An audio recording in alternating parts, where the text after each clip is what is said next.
அனைவருக்கும் வணக்கம். மத்திய அரசு ஊழியர்களுக்கு ஒரு முக்கியமான செய்தி. அதாவது 8வது ஊதியக்குழு அமலாக்கம் எப்போது இருக்கும் அப்படிங்கிறத ஓய்வூதியதாரர்கள் கூட்டமைப்பு கொடுத்த ஒரு முக்கியமான அப்டேட்டை பற்றி தான் இந்த வீடியோவில் பார்க்க போகிறோம். ஸோ இந்த வீடியோவை ஸ்கிப் பண்ணாமல் கடைசி வரைக்கும் பாருங்கள். நம்ம சேனலில் சப்ஸ்கிரைப் பண்ணாதவங்க பண்ணி வச்சுங்க. நம்ம சேனலில் சென்ட்ரல் மற்றும் ஸ்டேட் கவர்மெண்ட் சம்பந்தமான ஆல் அப்டேட்ஸ் போட்டுருவோம். அது மட்டும் இல்லாமல் பென்ஷன் சம்பந்தப்பட்ட முக்கியமான அப்டேட்ஸும் இருக்கும். ஸோ மறக்காமல் சப்ஸ்கிரைப் பண்ணிடுங்க. வாங்க வீடியோக்குள்ள போகலாம். ஃபர்ஸ்ட் ஆஃப் ஆல் பார்த்தீங்கன்னா, இந்தியாவில் லட்சக்கணக்கான மத்திய அரசு ஊழியர்கள் மற்றும் ஓய்வூதியதாரர்கள் ஒரு புதிய சகாப்தத்தின் தொடக்கத்திற்காக காத்திருக்கிறார்கள். ஸோ கடந்த 10 ஆண்டுகளாக மத்திய அரசு ஊழியர்களின் சம்பள அமைப்பை நிர்வகித்து வரும் 7வது ஊதியக்குழுவின் பதவிக்காலம் டிசம்பர் 2025 முடியும். ஸோ ஜனவரி 2026 8வது ஊதியக்குழு அமலுக்கு வர வேண்டும். ஸோ அதிகரித்து வரும் பணவீக்கம் மற்றும் வாழ்க்கை செலவுகள் ஊழியர்களிடையே புதிய சம்பள குழுவிற்கான எதிர்பார்ப்பை மேலும் தீவிரப்படுத்துகிறது. ஆனால் இதற்கான பணிகள் மிக மெதுவாக நடப்பதால் ஊழியர்களும் ஓய்வூதியதாரர்களும் குழப்பத்தில் உள்ளனர்.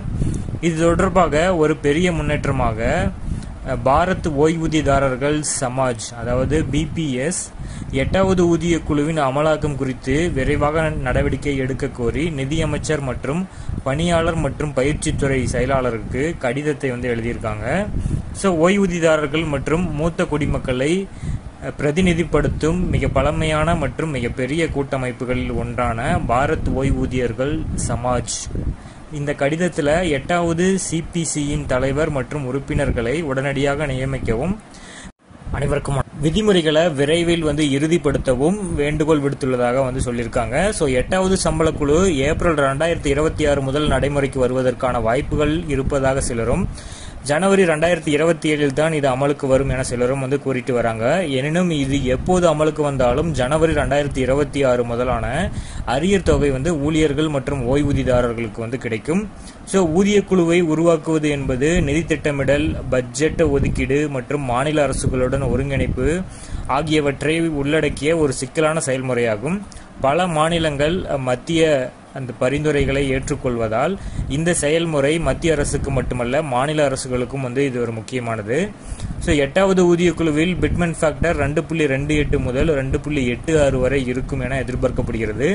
இது 7வது ஊதியக்குழுவின் 2.57 பெருக்கியை விட சிறந்ததாக இருக்கும். ஸோ இதன் அடிப்படையில் ஊழியர்களின் சம்பளம் 40 முதல் 50% வரை அதிகரிக்கலாம். ஸோ இந்த அதிகரிப்பு பணவீக்கம் மற்றும் அரசு ஊழியர்களோட எண்ணிக்கை, பொருளாதார நிலை மற்றும் வளர்ச்சி விகிதம் போன்ற காரணிகளை பொறுத்து இருக்கும்.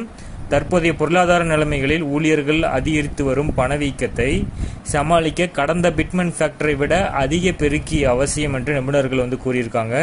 ஸோ இது ஊழியர்களின் வாங்கும் சக்தியை அதிகரிப்பது மட்டுமல்லாமல் சந்தையின் தேவையை தூண்டும். ஸோ இது பொருளாதாரத்திற்கு ஒரு உத்வேகத்தை அளிக்கும். ஸோ 8வது ஊதியக்குழு அமல்படுத்துவது சுமார் 1 கோடிக்கு மத்திய அரசு ஊழியர்கள் மற்றும் ஓய்வூதியதாரர்களுக்கு பயனளிக்கும். மாநில அரசுகளும் இந்த பரிந்துரைகளை ஏற்றுக்கொண்டால் லட்சக்கணக்கான ஊழியர்கள் இதன் மூலம் பயனடைவார்கள். சிறந்த சம்பளம் அதாவது ஊழியர்களின் செலவு திறனை அதிகரிக்கும். இது சந்தையின் தேவையையும் அதிகரிக்கும்னு சொல்லியிருக்காங்க. ஸோ பொறுத்திருந்து பார்க்கலாம். 8வது ஊதியக்குழு சம்பந்தப்பட்ட அறிவிப்புகள் ஒவ்வொன்றும் வரப்போ நம்ம சேனலில் அதை அப்டேட் பண்ணிகிட்டே இருப்போம். ஸோ மறக்காமல் நீங்கள் அதை சப்ஸ்கிரைப் பண்ணி வச்சு பக்கத்தில் இருக்கிற பெல் ஐக்கானையும் ப்ரெஸ் பண்ணிக்கோங்க. அப்போ தான் நான் போடக்கூடிய ஒவ்வொரு வீடியோவும் உங்களுக்கு சேரும். So thank you.